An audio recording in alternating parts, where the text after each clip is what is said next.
Well, joining us tonight is Madhav Khosla. We're happy to have him on the program. He is teaching law and politics at Columbia Law as well as at Ashoka University, and is the author of a new book called India's Founding Moment. It's great to have you, Madhav Khosla.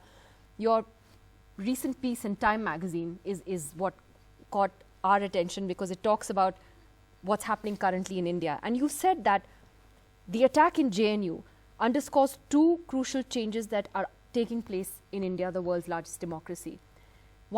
Before I come to that, one of the things we've seen at various student protests is students reading out the preamble of the Constitution. What is the significance of that at this time? I think it's twofold, right? So one, it's sort of sociologically interesting because you've never had the Constitution be part of Indian public life, right? You've never really seen it in the public imagination in that way. And that's not a negative thing. You may have not seen it because you haven't needed to see it, right? It's just been working in the background.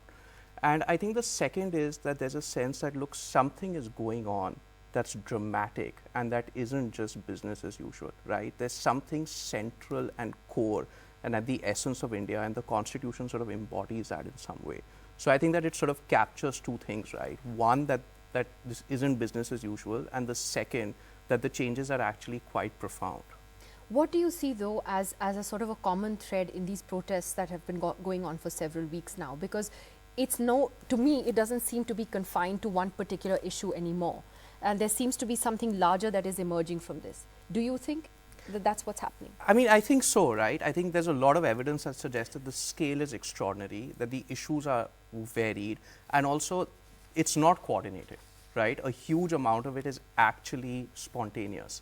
I think what it captures, and this is actually the worrying part about it, right? So one could see these protests and feel sort of happy in some ways and disappointed in some ways. But I think what it captures, and that everybody should worry about that, is that it captures a growing social alienation, right? You've put vast numbers of people actually in positions where they have nothing else to do, right? And so there's a great, I mean, one of Nehru's great lines in The Discovery of India is that it's never wise to leave any people, even enemies, without hope, right? And so you've put thousands and thousands of people in positions where they are now in a position where it's not political opposition in any straightforward way. It's just straightforward exclusion and alienation, and that's going to manifest in all kinds of forms, and nobody can control that. What do you think, though, of the attempt, certainly by the government, to sort of discredit these protests and the protesters exactly by painting them as political protests,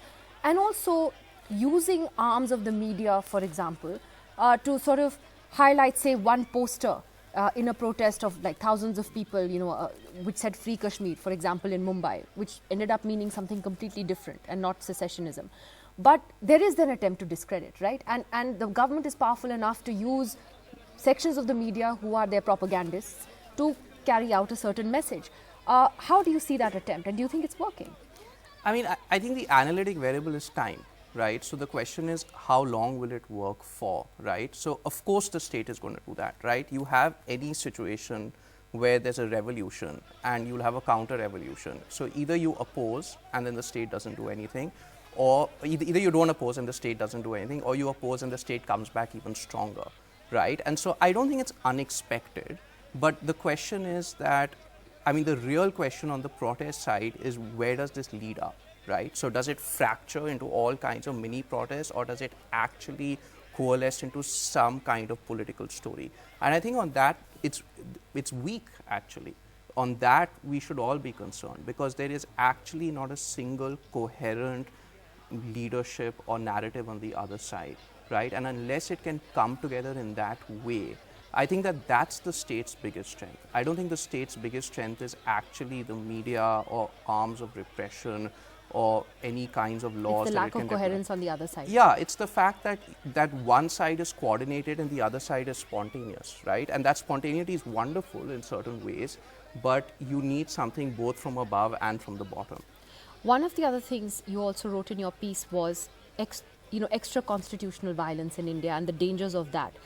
And what we saw in JNU and even in Jamia was sort of the police's link in that as well. Let's talk about that, because do you really see a place where India could go deeper into this cycle of extra constitutional violence?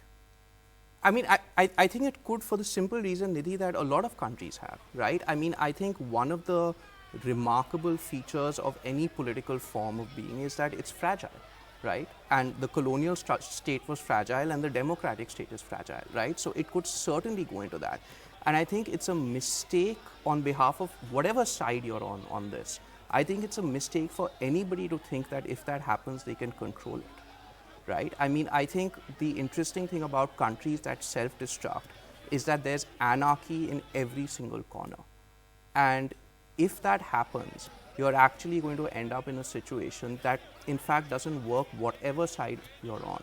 And so I think that that's really the big situation that we are in. So one final question. Do you think India is self-destructing or do you hold out hope? I mean, I hold out hope just because, you know, it's a better way to live. Right? But it doesn't mean that you're going to win at the end of the journey. I think the real question is that you're going to have to require some kind of political regeneration, right? Where this isn't just a kind of social chaos that manifests in petty violence, that manifests in protest, that manifests in revolt, but actually leads to some alternative vision. And you're going to have some institutional regeneration. You're actually going to have to believe that you can go to court, people will hear a petition fairly, people will respond. Can I ask you about that? About what you think of the Supreme Court's conduct and the courts in general in this last year, in the last 6 months? I mean, we have an order on Kashmir coming up tomorrow. I'm not holding my breath, to be honest. I mean, I think there's nobody in the country, right, today who actually is at all proud of how the court has been in the last year, right? And there's not a single person who can say that it's handled itself with a sense of priority. And I'm all for process. I'm all for things taking their time.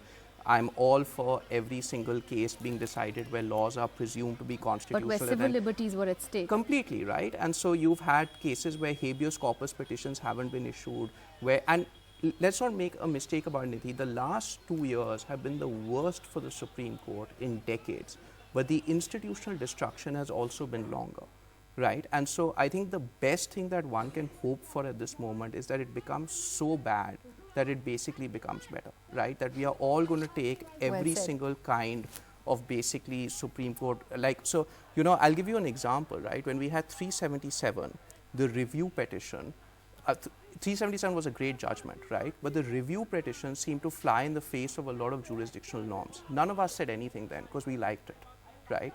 And now we can see what review petitions are doing across cases, like see the Sabrimala judgment, right? Yeah. And so I think that we are going to have a lot more, need a lot more clarity on what we want from the court. Well, things are probably going to get worse before they get better, or perhaps that's what needs to happen, as you said. Madhav Khosla, thank you very much for joining us tonight.